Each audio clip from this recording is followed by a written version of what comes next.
dahil maaga pa naman, ah, pasado alas 7 pa lang naman. At wala rin naman tayong masyado pang ginagawa. Papantok muna tayo. Habang nagpapantok, kwento natin nangyari kanina. Umalis tayo kanina doon ng Sanchez Mira, isa sa mga bayan ng Cagayan. Bagang umaga pa lang umulan na. Medyo mahaba rin kasi. Buhat Sanchez Mira hanggang dito sa may susunod niyang bayan, Pamplona. Medyo mahaba rin kasi siya. Bukod sa mahaba, maulan pa.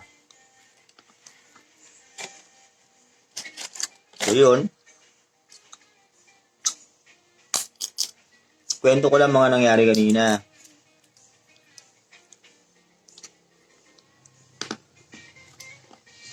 Nakakataba rin ng puso kahit umuulan. Makakababayan natin. Diyan sila para sumuporta. Tulad ngayon, nandito tayo sa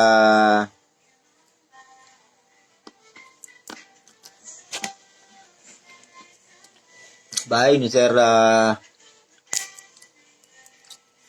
Ronald Tayawa.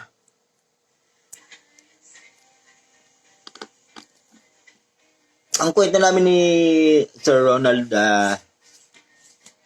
Tayawa, bumabaybay ako noon, mga 4 na araw na yata yung nakalipas. Bumabaybay ako noon ng pagpudpud. Bago ako bumabay yata ng Patapat Bridge.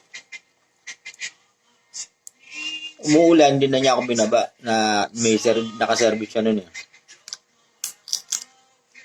Tapos, ang iniisip niya pala, abangan na lang niya ako dito pag nandito na ako sa Pamplona.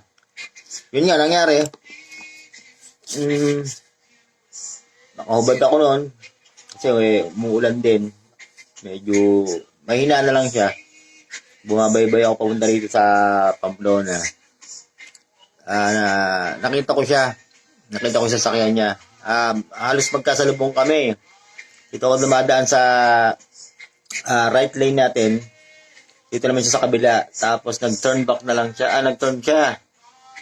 Pag-turn niya, naghintay siya ron sa may bandang unahan. Then yung malapit na ako, dahil siyang lumabas ng pinto ng ng sakyan niya. Ayun nga, at nakausap natin siya. At yun, na-invite tayo na kung pwede, dito tayo mag-stay sa kanya. Sobrang alaga tayo. Pinagkatay pa tayo kanina ng tawag dito, native na manok. Sa mga kababayan natin, mga nag-aabang iba, nalagpasan ko na. Sorry po sa inyo, nalagpasan ko na. Kasi wala naman talaga akong exact time sa umaga. Alam ko, naghihintay din kayo kagabi dun sa may Sanchez Mira. Ginabi na kasi ko eh. Medyo malayo rin kasi yung naging gap ng dalawang bayan. Kaya medyo ginabi ko nandalin. Sorry po, pero sensya na. Nasa na po ako ngayon, nasa Pamplona. Bukas daan muna tayo ng munisipyo. May courtesy call tayo sa kanila. Hanggang na lang natin gising. Ayun, magandang gabi ulit. Kwento ko na yung pangyayari ngayon. Magandang gabi, Pilipinas! Welcome, Ferdinand. Pero bago lahat, paano nakakita damit?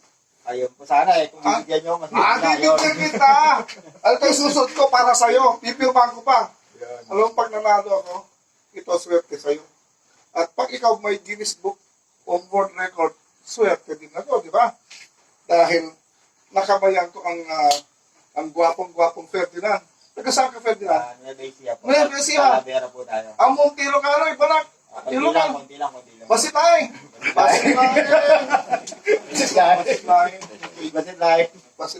O, dahil ito, ayan, ang ating t-shirt. ito medyo magaan, para medyo magaan para hindi para yan. Pipirma ko siya. Yung pirma ko talagang pirma ng presidente. Ano to ha? Yeah, pag nanalo ako, para ka rin nanalo na. Yan. Isuot mo sa kanya, Boss B. Yan, isuot mo. Ayan, isuot mo pala yan. Oh. Yan. Pipirman ko. Wow! Tamang-tama. Bagay na bagay. Gwapong-gwapo. Parang sinukat. Parang sinukat na hindi. Yan. Oh. Oh. To Ferdinand. Yung pinakamalaking tuldok, Boss B. Ram. MP. Oh, wala na. Ayaw nang mandar mo nga natin.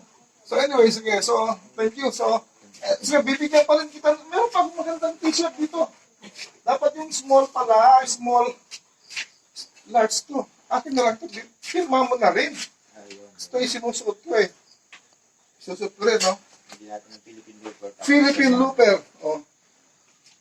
From the Philippines, made in America. May tinta pa. Wala na yata tinta eh. Kumuha siya. Wala. Ayaw. Ayaw. Ah, okay. Oh. Oh.